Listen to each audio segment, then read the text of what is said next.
Bonjour tout le monde. Nouvelle journée aux Philippines. Après une nouvelle journée en Irlande, c'est une nouvelle journée aux Philippines. Aujourd'hui, on reprend un avion. Alors j'ai l'air super contente, mais en fait à l'intérieur je suis pas du tout contente. Ça m'ennuie de prendre un avion. Maintenant c'est un avion très court, c'est 1h25. Nous allons à Cebu. Le check-out est dans 1 heure.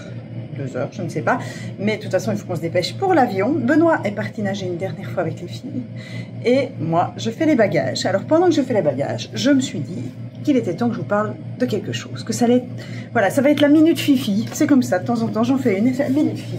Et pour pas perdre de temps, en même temps que je vous parle, je vais mettre mes produits. Et au fait, de quoi je vais vous parler? Ben justement de tous ces produits que j'ai avec moi. Non, ce n'est pas de la pub. Ça aurait pu, mais non, ce n'en est pas. Au fait, quand on voyage, c'est toujours le problème, c'est le produit qu'on prend avec soi, ben ça fait du poids, etc. Et puis les produits, il n'y a rien à faire pour le visage, etc. Ça coûte très cher. Et j'ai trouvé la solution.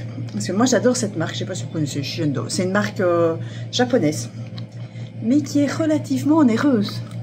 Et donc, dans le camping-car, je crois que j'ai 2 produits Shiseido. Voilà, ou 3 produits Shiseido différents. Mais je n'ai pas de quoi faire la routine complète beauté. Alors, la routine complète beauté, c'est quoi? Je me base un peu sur la routine coréenne. Je mets plusieurs couches. Voilà. Je commence par une première lotion, puis une deuxième, l'essence activatrice, puis je mets un power infusing. Ne me demandez pas ce que c'est en français, je n'en ai pas la moindre idée. À part que c'est juste quelque chose pour préparer avant de mettre la crème de jour. Voilà. Alors, ce que j'ai fait, parce que, voilà, là, vous voyez, j'ai plein de produits. J'en ai 40 000 avec moi. Allez, je les sors. J'ai tout ça, j'ai tout ça, j'ai tout ça. J'ai ça, j'ai ça, j'ai ça, j'ai ça. Et donc, j'ai trouvé la solution pour le voyage. C'est que j'ai commandé, juste avant de partir, pour pas que ça coûte trop cher, parce que ces produits-là, ça coûte très cher, j'ai commandé un calendrier de l'Avent. Et dans le calendrier de l'Avent de la marque, j'avais... Donc le calendrier coûtait 170 €, mais j'avais pour plus de 300 € de produits dedans, en format voyage. Donc voilà, l'idéal pour quand on voyage. Et j'ai demandé, vous allez dire que je suis tordue, hein, mais moi je sais pas ce qu'il faut pour la peau, etc. en fonction de l'âge. Je m'y connais pas du tout là-dedans, je ne suis pas esthéticienne. Et donc j'ai demandé à notre ami ChatGPT, oui ChatGPT, de me faire ma routine. Voilà, donc je lui ai mis tous les produits que j'avais reçus dans mon pack d'échantillons. Je lui ai mis mon âge, je lui ai mis le type de peau que j'avais, je lui ai mis que j'aimais bien les routines de type coréenne. Je lui ai demandé des conseils sur quel autre produit je devais encore rajouter à ma routine, etc. Et il m'a sorti une routine complète. Par quoi je dois commencer, qu'est-ce que je dois mettre ensuite, comment je dois le mettre. Bon, parfois, j'écoute pas tous les conseils, hein. Parfois je vais plus vite, comme ce matin où je suis très pressée. Et voilà, et donc, grâce à ChatGPT, j'ai une routine du matin, du soir, et à faire 2 fois par semaine, pour quand on veut faire des soins un peu plus comme, allez, comment ça s'appelle ça, un peeling, ou un masque. Voilà, j'ai des soins aussi particuliers. J'ai aussi une crème solaire, indispensable ici aux Philippines, mais chez nous aussi, hein. Et voilà, là c'est par contre c'est pas Shiseido, c'est Beauty of Joseon. Donc ça en fait la crème solaire Shiseido elle n'était pas super bien. Et de nouveau j'ai demandé à ChatGPT ce qui était le mieux, ce qui était le plus vendu, les avis positifs, etc. Une crème légère, machin. Et voilà, il m'a proposé quelques marques et puis j'ai choisi celle-là qui me plaisait bien et qui finalement était assez cohérente avec les autres produits que j'avais. Et donc voilà, ça c'est ma technique maquillage, enfin maquillage, soin. Parce que je ne me maquille pas beaucoup. Quand j'ai le temps, je me maquille un peu, mais là, en ce moment, je vous avoue que c'est pas ma priorité. Et donc, ce que j'ai fait, parce que je ne savais pas retenir tout ce que je devais faire, j'ai imprimé ma routine complète. Alors, vous voyez, il y a beaucoup de lignes, hein. Il y a exactement 7 étapes le matin et 8 étapes 7 étapes le soir et parfois 8 en fonction de s'il faut le masque de nuit qui se fait 2 fois par semaine. Donc voilà, c'est hyper complet et surtout ça se base sur les échantillons que j'ai. Donc ça c'est un bon truc. Si vous aussi vous avez plein d'échantillons, vous ne savez pas comment les mettre, que les mettre ou que faire, vous mettez la liste dans ChatGPT, vous lui dites, en se basant sur cette liste et sur les informations qu'il trouve sur le site du fournisseur, pas du fabricant ou de la marque, ben voilà, de vous proposer une routine qui pourrait être cohérente et complète, voilà, pour votre visage. Je teste, je tente, je fais ça pendant plusieurs jours, pendant le voyage, jusqu'à ce que mes échantillons soient vides. Et je dois dire que pour le moment, je suis assez satisfaite. Alors, je dis pas que j'ai rajeuni de 10 ans, mais voilà, je trouve que la peau, en tout cas, a l'air bien hydratée et bien saine, donc voilà. Bonjour.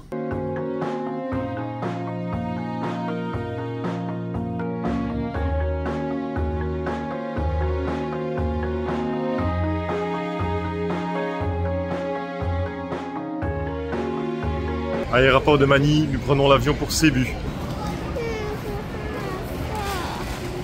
Tu n'as rien à faire, mon cœur? Non. On va bientôt manger. Nous sommes au terminal 2 et nous sommes en attente de notre vol. Et surtout de Benoît qui vient d'aller chercher à manger. Donc on va manger à emporter, mais on a une toute petite demi-heure pour manger, donc ça va être un peu la course. J'aime pas les avions, j'aime pas les aéroports. Et ici il y a pas mal de monde, c'est quand même un tout petit terminal, mais alors rempli de monde.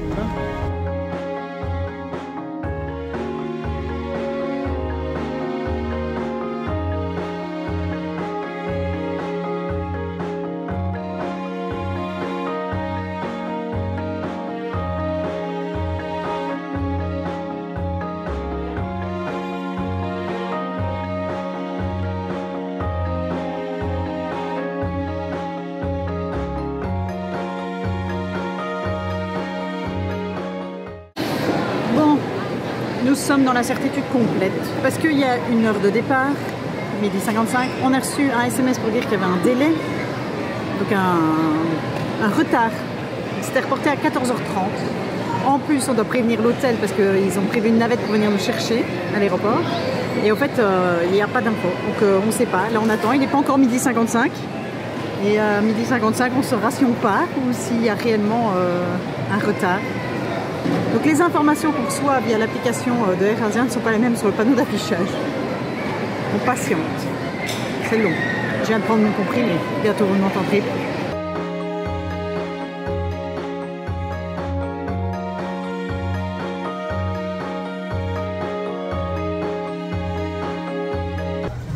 Finalement, poste pesé à 14h20.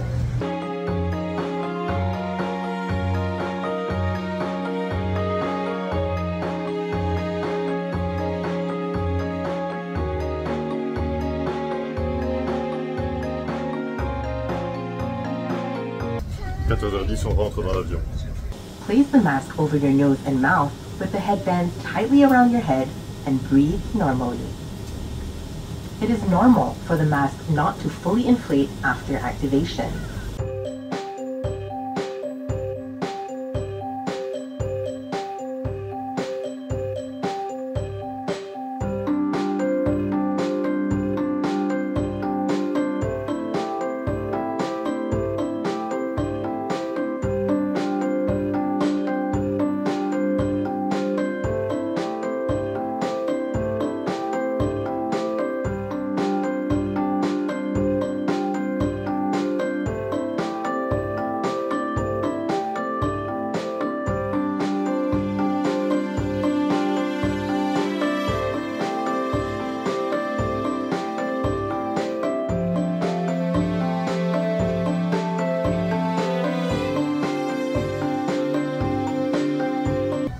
Nous voici arrivés à Cebu, où nous sommes attendus.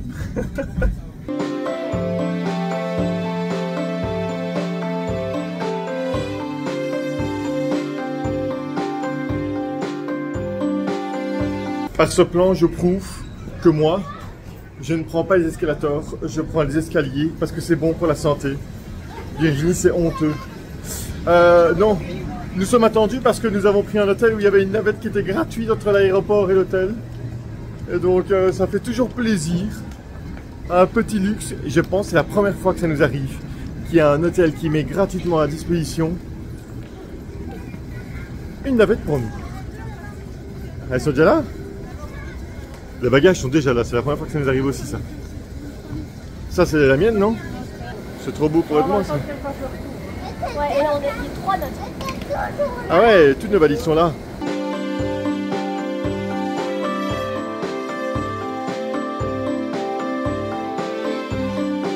Voilà, ça c'est mon rêve. C'est qu'il y ait quelqu'un avec une petite affichette pour mon taxi. Mais mon nom n'est pas là, c'est sûr et certain, parce que j'ai rendez-vous, je sais où est la navette. Il n'y a personne pour moi. Bon, et en fait, on est tellement attendu qu'il n'y a personne qui nous attend. Le taxi a du retard aussi. C'est la journée aujourd'hui. Il y a déjà beaucoup moins de bruit qu'à Manille. Et ça, c'est chouette. Notre navette. Allez, en randonnion les valises.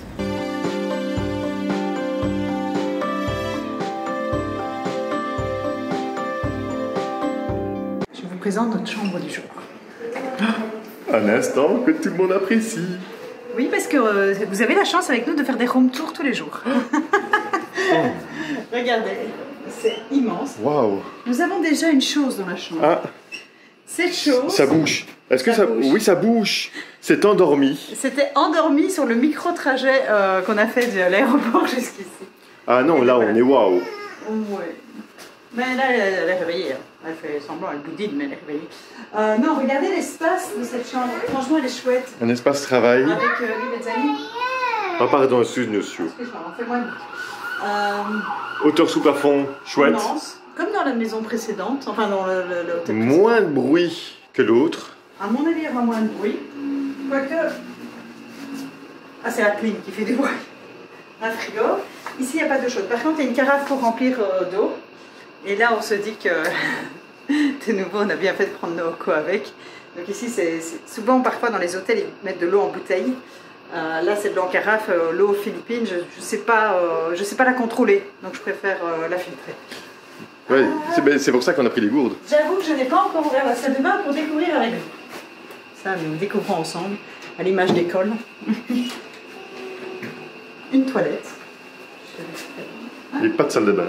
Non, je cherche l'éclairage, parce que sinon vous ne verrez rien. Mais il n'y a pas d'éclairage. À l'entrée.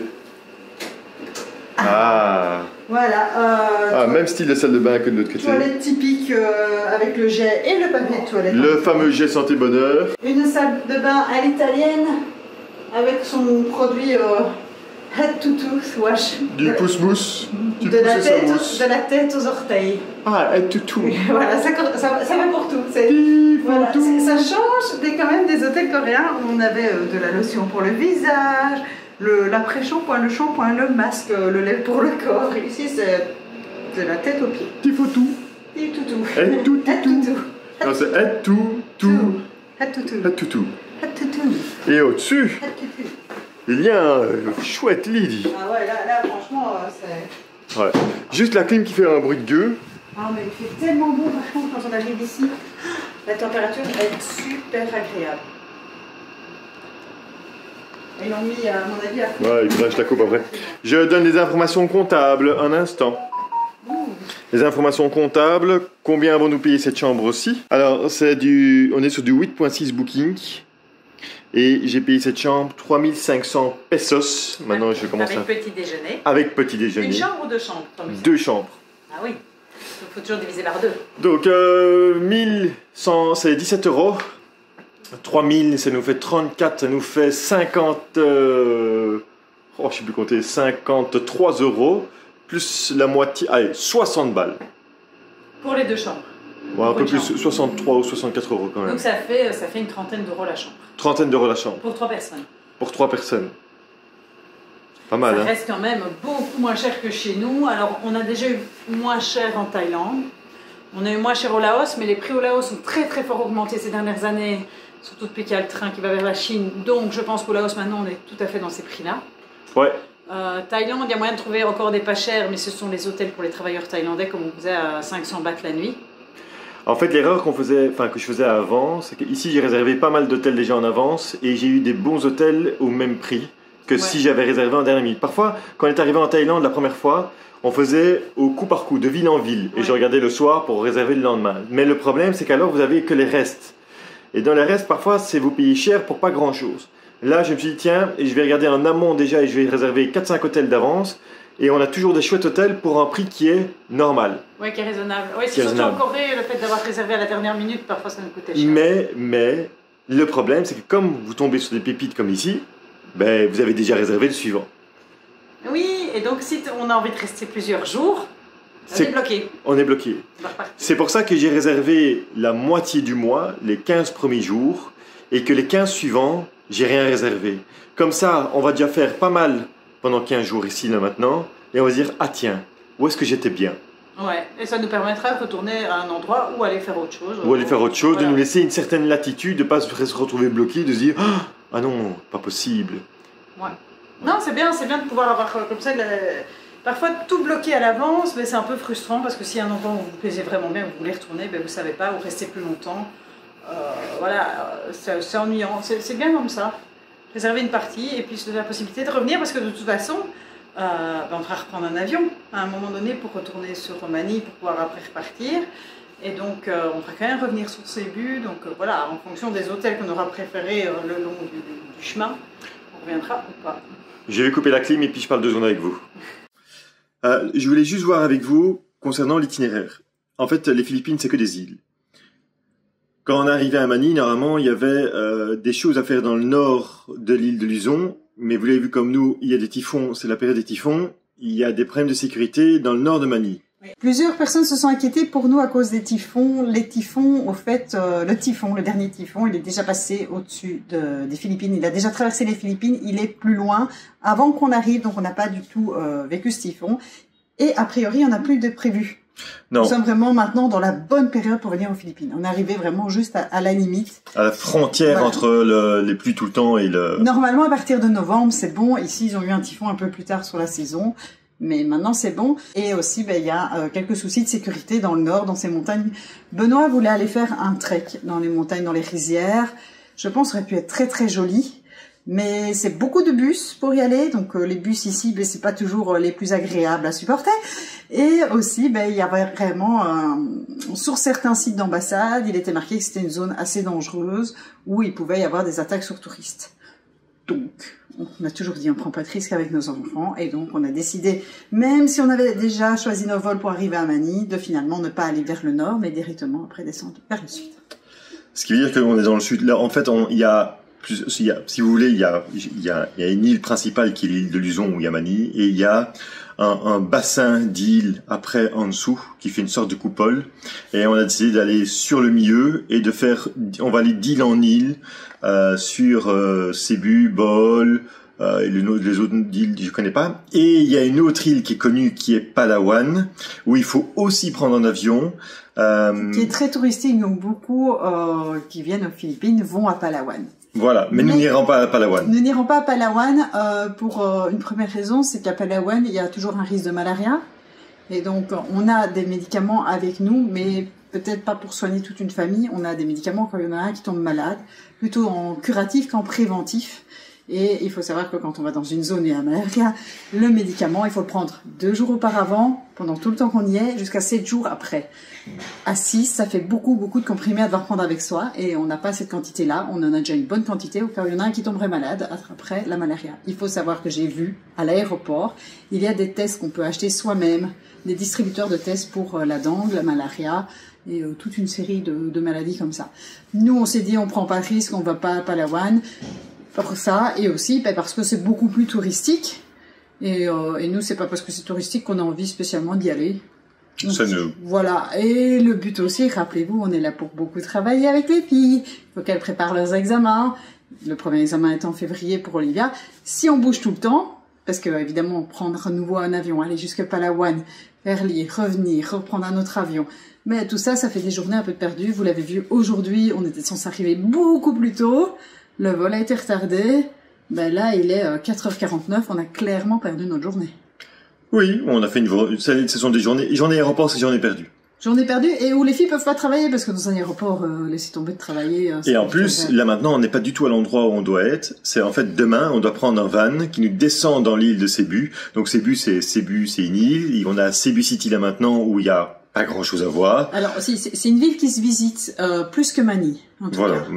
Mais voilà, on n'est pas très ville, et puis nous, on va quand même prendre le plaisir d'aller se promener dans les petites rues, mais on n'a pas prévu de visite particulière à Cebu. Voilà, et donc demain, on prend une navette et on va à Moalbol, je crois que je le prononce bien, Moalbol. Voilà, c'est typique dans le coin. On sera plus dans plage, coquillages et crustacés. Voilà. Et Mode de transport, donc vous l'aurez compris, il y a les bus rudimentaires, il y a les taxis. C'est un peu plus compliqué pour savoir combien on va devoir payer à la fin. Et puis alors il y a ce système de Grab. Alors il y a des personnes qui ont demandé mais c'est quoi Grab? Et en fait c'est le Uber local. Donc c'est-à-dire que vous avez une application où vous pouvez réserver un véhicule. Vous savez combien ça va vous coûter. Vous pouvez choisir un véhicule de 4 ou 6 personnes ou même une moto si vous êtes tout seul. Et c'est pas mal fait. Et ça ça fonctionne bien. Ça fonctionne très bien. C'est avec ça qu'on fonctionne toujours en Thaïlande. Et ici c'est implémenté aussi aux Philippines. Donc, à mon avis, ça va être l'option pour demain. Ça va être le Grab. Ouais, vraiment, vous encodez votre lieu de destination, votre lieu de pick-up. Donc là, on vous prend, il vous donne, alors à ce moment-là, il cherche, il vous donne un véhicule avec une plaque et une tête de chauffeur. Et il n'y a plus qu'à attendre. Et ils vous disent, bah voilà, votre véhicule arrive dans 1 minute, 2 minutes, 3 minutes. Franchement, c'est irrésistible. Et le paiement. C'est un véhicule privé, au fait. Ouais, le paiement se fait ou en cash ou en carte parce que vous avez mis la carte. Moi, je mets pas ma carte de banque dedans. Je paye toujours en cash. Ouais. Vous pouvez choisir. Mais très très bien hein, ce système de Grab, parce que c'est vrai que chez nous on n'est pas très habitué à l'utiliser, parce que ça coûte déjà beaucoup plus cher. C'est comme les taxis, voilà, ça coûte cher en Europe. Mais le Grab ici coûte pas très cher et est moins cher même parfois que les attractions locales. Ça me fait penser au tuk-tuk en Thaïlande. Souvent, quand on arrive en Thaïlande, on a envie de prendre un tuk-tuk, on se dit c'est pas cher. Après, il faut marchander. Beaucoup marchander et en fait ça revient plus cher qu'avec le Grab. Ici ils ont le jeepney. Mais ouais. ça on va monter dedans, on va une fois en faire un, mais dans une île en bas. Oui voilà. Là, pour l'attraction touristique voilà. Plutôt qu'autre chose. Peut-être pas à Manille parce que vu le monde et la circulation un peu anarchique. Ouais. Tu n'avances pas quand même dans la circulation. Mais voilà. Mais oui on essaiera sûrement le jeepney qui est vraiment l'attraction locale, le véhicule local par excellence. Ce sont des anciens véhicules qui datent de l'époque de la fin de la guerre. Ouais, ce sont les Américains qui ont laissé tous leurs 4x4 ici, tous leurs Jeeps, et ils les ont retapés. Pour en faire. Mais petit à petit, le pays est en train de les renouveler avec des solutions un peu plus écologiques, parce que le jeepney n'est pas écologique. Alors je sais pas si ça se dit jeepney. Aucune idée. C'est comme le chutney.